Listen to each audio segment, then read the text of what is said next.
வணக்கமானவர்களே, நம் உடம்பிலே 10 வகையான வாயுக்கள் இயங்குகின்றன.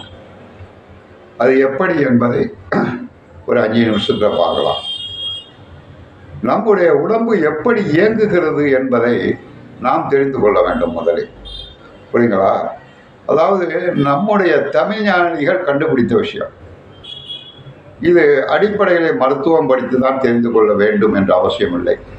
தமிழ் நூல்களிலே, சைவ சித்தாந்த நூல்களிலே வரும் செய்திகள் அனைத்துமே அறிவியல் சார்ந்த விஷயங்கள். நன்றாக புரிந்து கொள்ள வேண்டும். மனித உடம்பிலே 35 கருவிகள் வேலை செய்கின்றன. நல்லா புரிஞ்சுக்கணும். 35 கருவிகள் வேலை செய்கின்றன. 35 கருவிகளையும் வேலை செஞ்சால் ஒரு வீடியோவில் 5 வருஷத்தில் பேச முடியாது. அதில் வாயுக்கள் 10 வேலை செய்கின்றன. அது என்ன வாயுக்கள் மனித உடம்பிலே வேலை செய்கின்றன? முதலில் மொத்த 35 கருவிகளை பற்றி தெரிந்து கொள்ள வேண்டும்.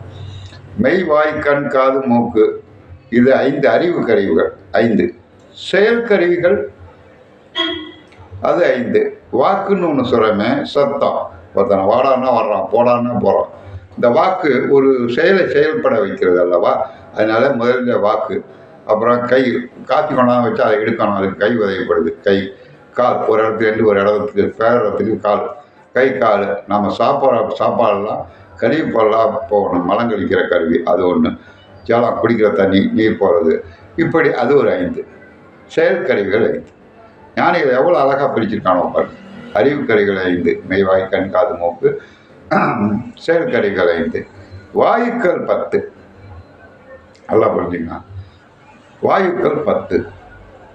அதை விட அந்த கரணங்கள் 4 இருக்கு. மனம், சுத்தம், புத்தி, அகங்காரம் 4. இதை விட ஆத்மா 1, 5.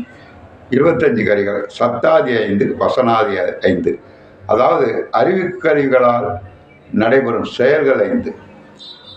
செயற்கருவிகளால் ஏற்படும் உணர்வு 5. அது சத்தாதி, வசனாதின்னு பேர்.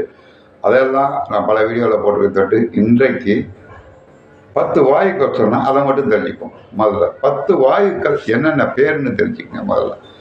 அதாவது பிராணவாயு, அபான வாயு, உதான வாயு, வியானன் வாயு, சமானன் வாயு, நாகன் வாயு, கூர்மன் வாயு, கிருகரன் வாயு, தேவதத்தன் வாயு, தனம் செய்யான் வாயு. இந்த மாதிரி 10 வாயுக்கள் வேலை செய்கின்றன மனித உடம்பிலே. 10 வாயுக்களும் பேரும் வைத்திருக்கிறார்கள். முதல்ல பிராணவாயு, வியாபகத்தன்மை.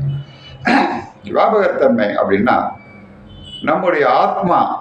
இப்போ ஒருத்தர் பார்க்கணுன்னாலும் இந்த ஆத்மா சொல்லி தான் பார்க்கும். ஒருத்தர் காற்று கொண்டாந்து வச்சாலும் அதை எடுக்கணுங்கிறது ஆத்மா சொல்லி தான் இந்த கை போய் எடுக்கும் ஆட்டோமேட்டிக்காக.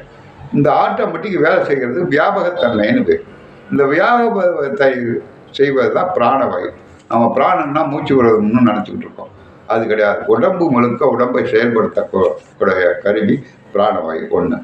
அடுத்தது அபான வாயு. நல்லா தின்னுட்டே இருக்கிறோம், பாத்ரூம் போகிறதே இல்லை. அப்போ ஒரு வாடையான நாத்தம் வரும், குசுன்னு சொல்லுவோம். புரியுங்களா? இதுதான் வெறும் அபான வாயு. இதுக்கு பேர் அபான வாயுன்னு பேர். அடுத்தது உதான வாயு. உதான வாயுனா நல்லா சாப்பிட்டாலும் ஏப்பணும், செரிமானம் ஆகாது, ஏப்பணும். இதற்கு பேர் உதான வாயு. சரி, வியான வாயு. அதாவது உடம்பை இயக்குவது. இப்போ பிராணவாயு ஆத்மாவை உடம்பு ஃபுல்லாக கொண்டு போகும், செயல்பட வைக்கும். உன்னை பார்க்கறது, கேட்கறது, செயல்பட வைக்கிறதெல்லாம் ஆத்மா பிராணவாயு செய்யும். தியானம் வாயு என்னன்னா இயங்கி போகணும், இயக்க செய்வது. இப்போ நம்ம நடக்கிறோம், அப்படி அங்கே போகணும், டக்குன்னு கீழே வந்து எடுக்கணும்னா டக்குன்னு ஓடி போய் நடப்போம். இதெல்லாம் அட்ஜஸ்டாக டயக்கிறது. இதுக்கு வியானன் வாயுன்னு பேர், செயல்பட வைக்கும். ஆத்மாவை உடம்பு ஃபுல்லாக கொண்டு போக செல்வது பிராணவாயு. அதுதான் மூச்சு நின்று போட்டால் ஆகா உயிர் போயிட்டுன்னு சொல்கிறோம். இந்த ஆத்மாங்கிறது அவ்வளோ மெல்லிதாக இருக்கும். அதை உடம்பு ஃபுல்லாக செயல்பட வைக்கும். சரிங்களா? வியாபகத்தன்மை உடம்பு உள்ளாக கொடுக்கும்.